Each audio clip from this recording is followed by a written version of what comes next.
Howdy, peeps.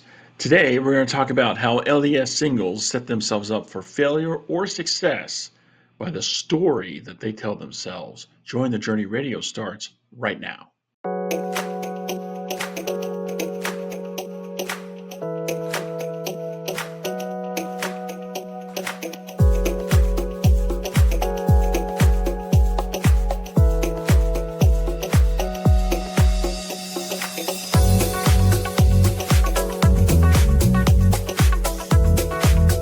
Welcome to the infusion of positive energy into the lives of single Latter-day Saints everywhere.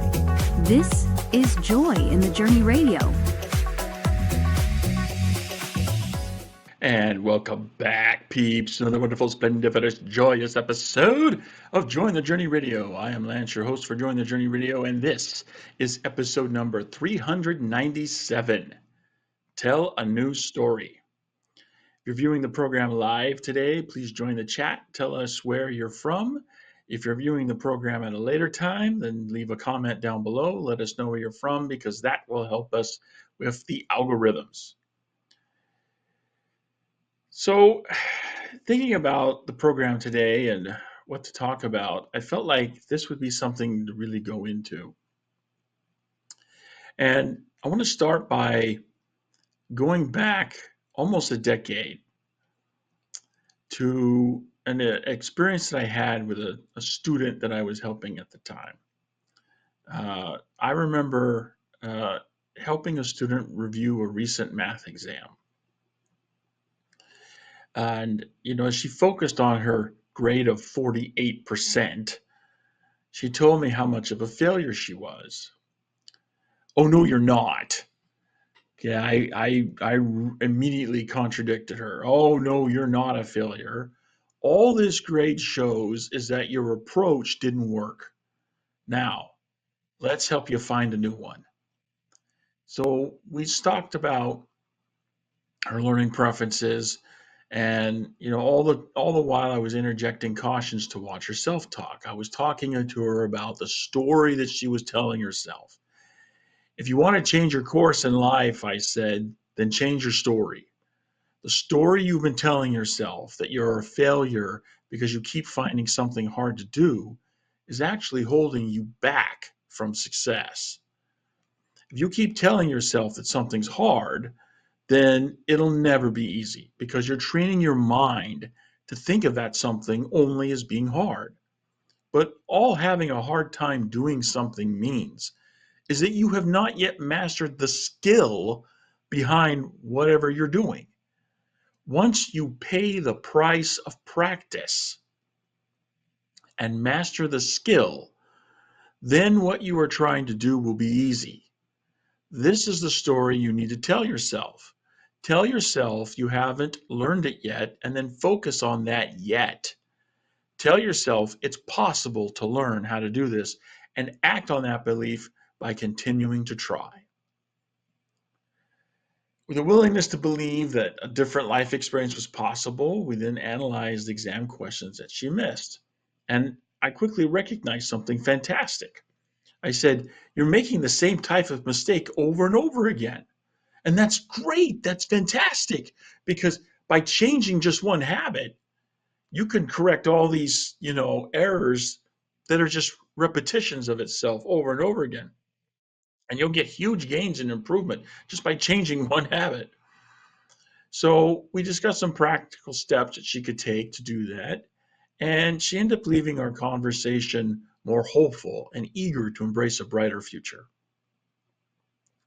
Now, many LDS singles are just like that student, right? When her efforts failed, she told herself that she was a failure. And likewise, when our efforts don't produce our desired blessings, we LDS singles often tell ourselves similar stories.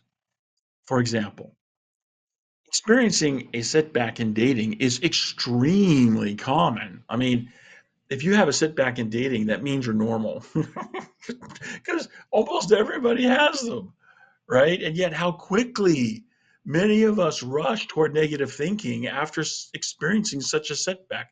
The date we just had didn't go as well as we hoped, or maybe it never even happened in the first place. because an invitation was rejected or an invitation was never received. Whatever the situation, we tend to think our results reflect who we are. But our results reflect what we do, not who we are. Suppose you want to obtain an instant bonfire with a single stroke, so you light a match.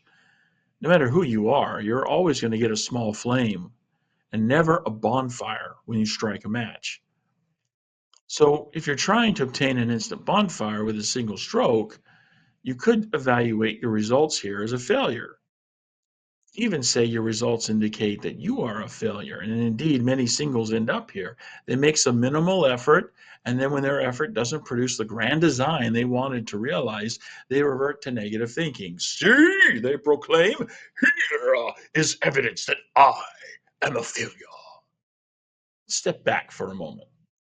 How crazy is it to think that you could get an instant bonfire just by striking a simple match? Of course, it's ridiculous. Why then do we not think it is just as ridiculous to obtain some grand result in life instantly, simply because we performed one single act? Is it not equally ridiculous to think we are failures simply because the one small act we perform did not instantly produce some grand result? What we do, not who we are, produces our results. Thus, when we obtain undesired results, we need to doubt our approach and not our identity. What can I do differently to obtain better results? What changes do I need to make in myself? Questions such as these help us to confront our challenges more positively. Going back to our example, we can build a bonfire, but using a match requires a different approach. Lighting the match is just the first step. You must then build on that flame by using it to light kindling, which you can then use to light progressively thicker pieces of wood until at last you have a bonfire. Likewise, we can build our best life by using a different approach. The small acts we take in that direction are just the first steps. We need to master the small actions until we obtain success there. And then we can build on those small successes to obtain larger ones until at last we have the grand success we originally wanted. Success in any endeavor is simply the accumulation of small wins over time.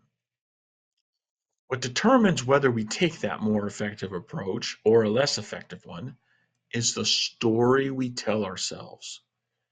I observed that truth with the student I helped almost a decade ago. She continually struggled with math because that's the story she kept telling herself, that her only choice was to believe she couldn't succeed. And she believed it. Likewise, we LDS singles often tell ourselves stories that impede our progress toward eternal blessings. For example, if we keep saying dating is hard, even though it isn't for those who have practiced enough to master the skill, we'll always struggle with it. If we keep saying we don't have any opportunities we want, we'll never see the opportunities the Lord provides every single day.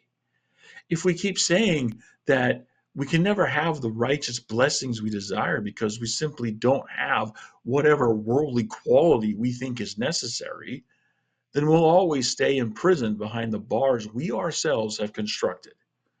The stories we tell ourselves carry power. That power works both ways. Instead of telling ourselves the story that dating is hard, we can tell ourselves the story that dating is easy once we master the skill of dating. Then focus on learning to master that skill. After accumulating small wins over time, we can find success.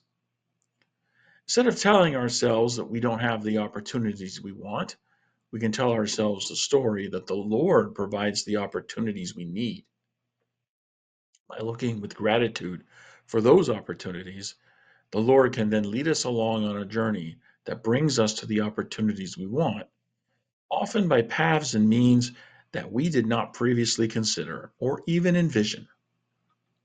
Instead of telling ourselves the story that we'll never have the righteous blessings we desire because we lack whatever worldly quality we think is necessary, We can tell ourselves a story that plenty of people without those qualities find those righteous blessings and great happiness in their life all the time.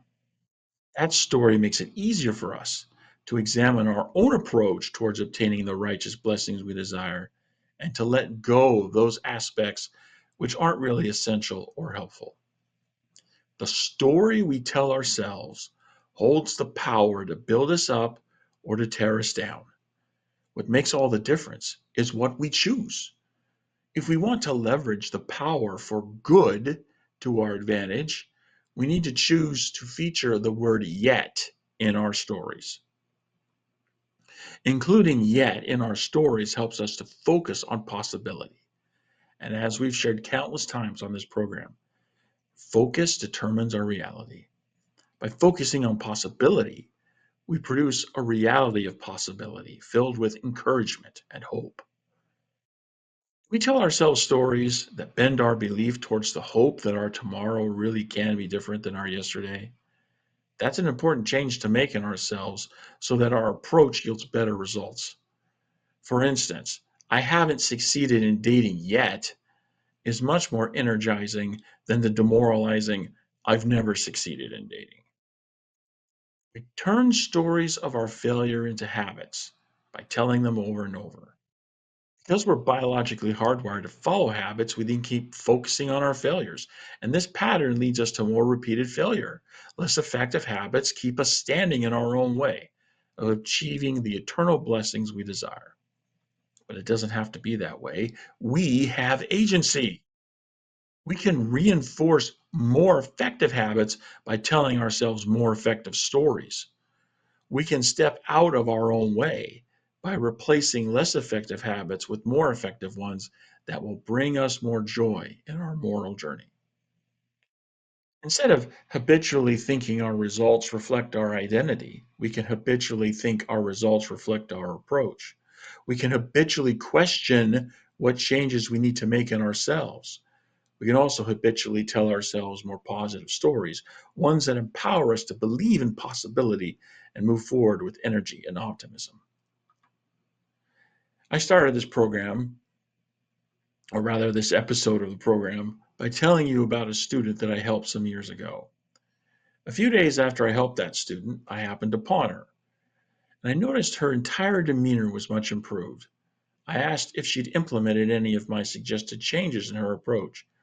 She joyfully responded she had, and she had scored 83% on her next practice exam. I rejoiced with her in her success. We LDS singles can experience similar success in our own lives as we change our approach for eternal blessings. We make all the difference in the results our efforts bring with the stories we tell ourselves. Make sure the stories you tell yourself support a positive, optimistic approach to your challenges. If your stories don't do that, then tell yourself a new story that does. And keep telling that new story to yourself until it becomes a habit. With that habit in place, you're sure to experience more joy in your journey. Well, peeps, that's all I have for this episode of Joy in the Journey Radio. Thanks to all of you for joining in today. Looking here at the chat and not seeing anybody asking any questions or chiming in with the comments. So I'm going to say we're all good that way. But if you do have something you'd like to say about what we discussed today, go ahead and leave a comment down below after I post the video. If you have a topic or a question you'd like to see addressed, we're happy to help. Just, go ahead and leave us a comment. If there's something we can do to help you overcome the challenges of LDS singles life, then, yep, you got it. Leave a comment down below.